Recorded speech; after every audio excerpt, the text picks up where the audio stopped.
বিশুদ্ধ ভাষাটা এত জরুরি যে আল্লাহ তাআলা তার প্রিয় হাবিবকে মায়ের বুকের দুধ থেকে বঞ্চিত রেখেছেন শুধু বিশুদ্ধ ভাষার জন্য।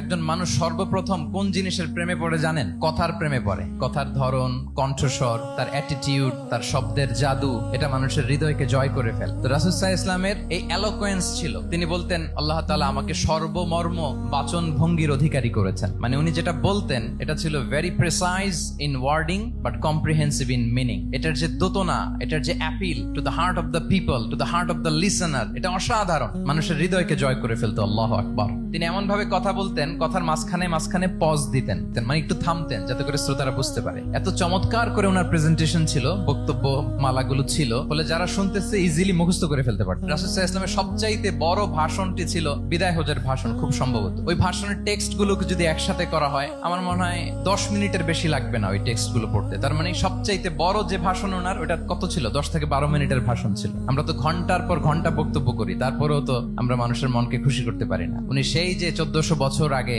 10 মিনিটের একটা ছোট্ট ভাষণ দিলেন, গোটা বিশ্ব আজও হাবুডুবু খায় ওই ভাষণের ভেতর, ঠিক কিনা বলেন? মাঝে মাঝে এমন আবেগ ঘন বক্তব্য উপস্থাপন করতেন, সাহাবারা অশ্রুসিক্ত হতো। আবার যুদ্ধের ময়দানে যখন কমান্ড করতেন, তখন তিনি রেগে যেতেন। উঁচু কণ্ঠে তিনি কথা বলতেন, মনে হচ্ছে একজন সেনাবাহিনীর কমান্ডার তার ব্যাটালিয়নকে কমান্ড করছেন। আল্লাহু আকবার।